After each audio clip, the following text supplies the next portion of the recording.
Well, hey, I've been meaning to get a video out or something out for quite a while now, and I've felt so quiet, like more quiet than I think I've ever felt in my whole life.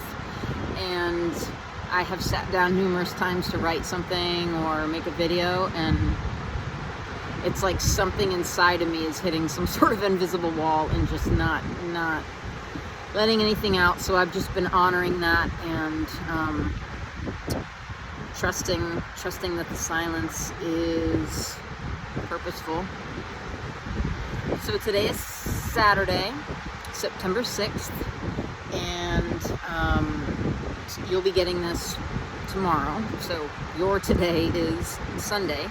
And apparently there is a full blood moon, which is also a lunar eclipse. And I didn't even realize this because I've just been kind of in my own world, really. But I do breath work and meditation every day, and it's been especially powerful, like especially yesterday and today.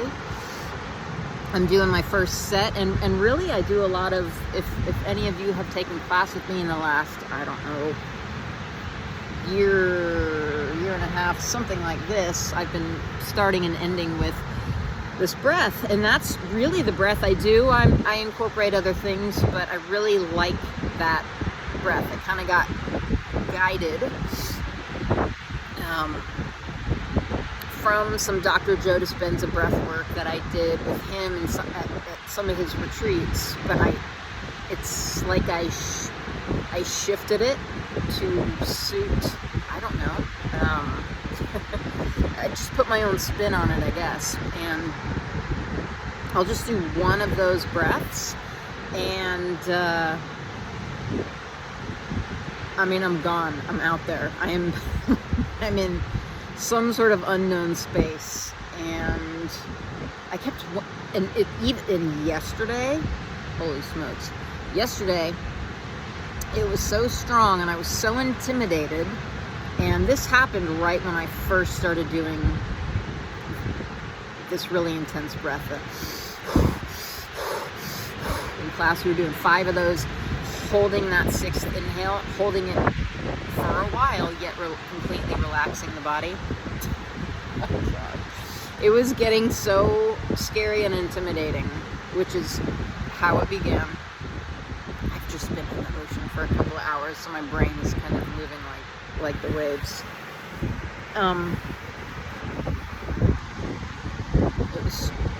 It was too much.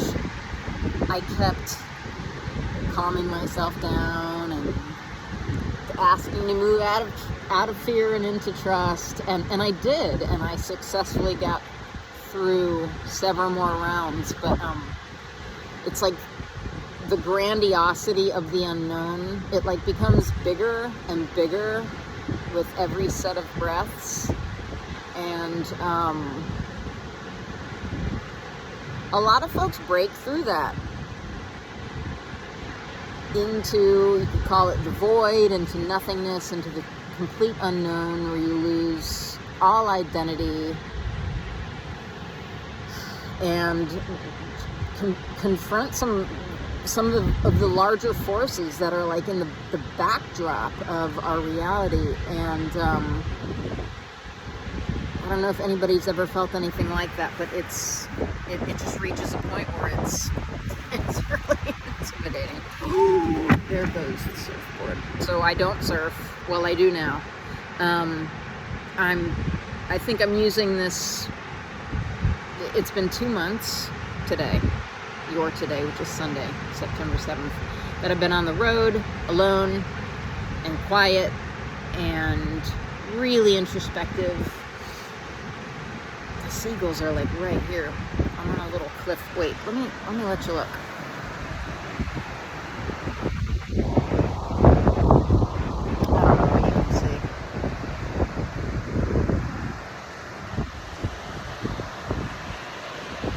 That's where a bunch of us were surfing.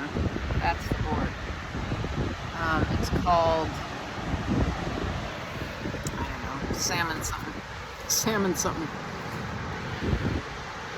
Anyhow, I'm feeling called to expand my courage.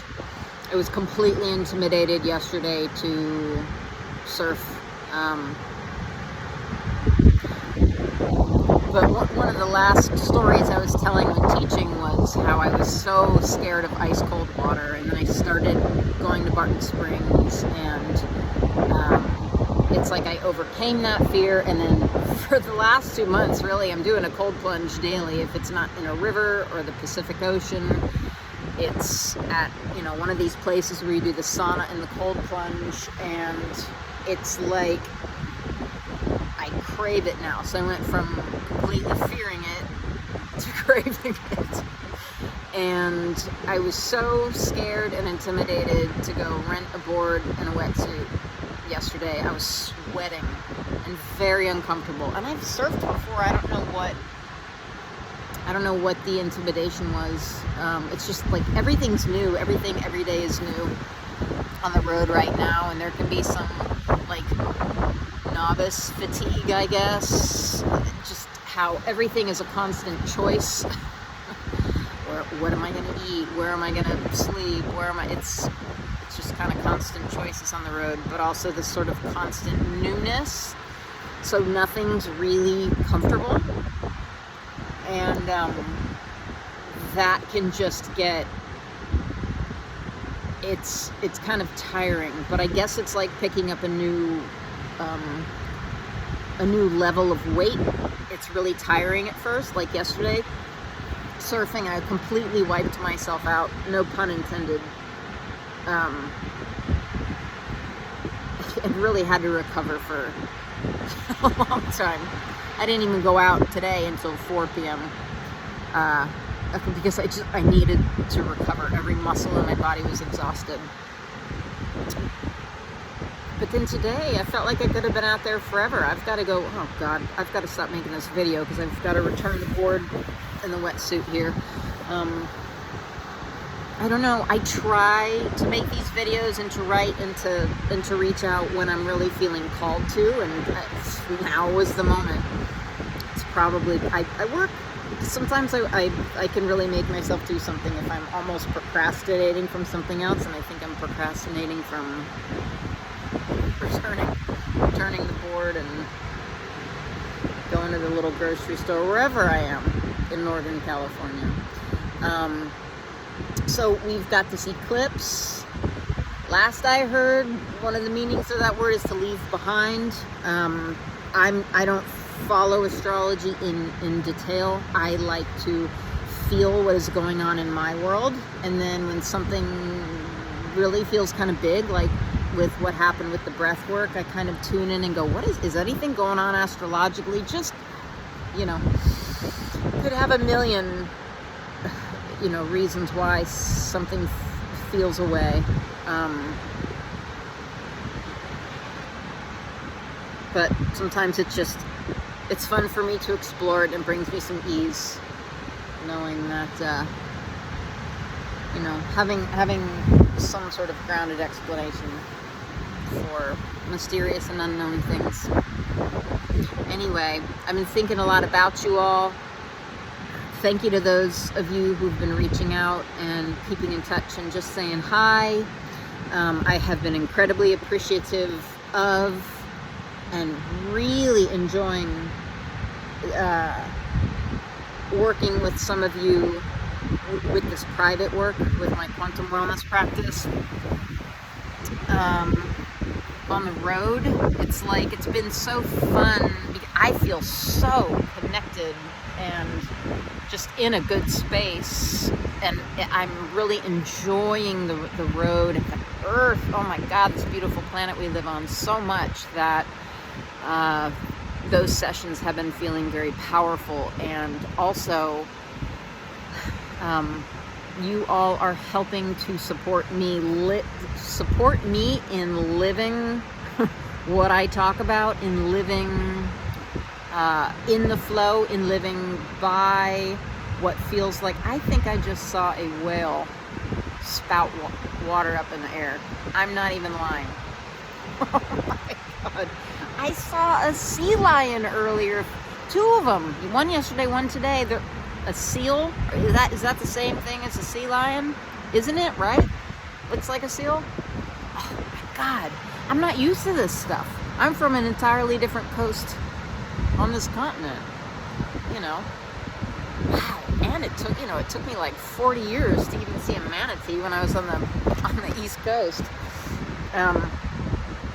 Anyway, you all are helping to enable all of that. Me living from my heart, living from my spirit, living from my center. And this is one of the things that has been calling me for a long time. I swear to God, he's too small. You wouldn't be able to see him. See, that's not a surfer. See, as soon as I said it, his just little dark little bald head comes out of the water. I don't know if they take a breath of air and then go back under. There he is. It's so little you wouldn't be able to see it. That's so exciting. I could have paused you, but I didn't. So many animals. What was I talking about, guys? Thank you for your support. I'll leave it at that. I love you. I mean it. I'll keep in touch. You know, maybe since I'm getting some words out of my mouth right now, maybe that means the silence block has been broken a little bit, and I'll reach out a little bit more. And in the meantime, Eclipse season is here, and to me that just means we're getting rid of more and more stuff that our spirits don't really want. It's stuff we think maybe we should have or should be doing, but it's not really what we want in the deepest aspect of ourselves. So sometimes that's a time to get rid of things, because the universe, what's the saying? The universe loves a vacuum, the universe loves a vacuum, doesn't love a vacuum. When you create space, the universe fills it in for you. There you go. I have a beach brain. Okay. Mwah. Miss you guys.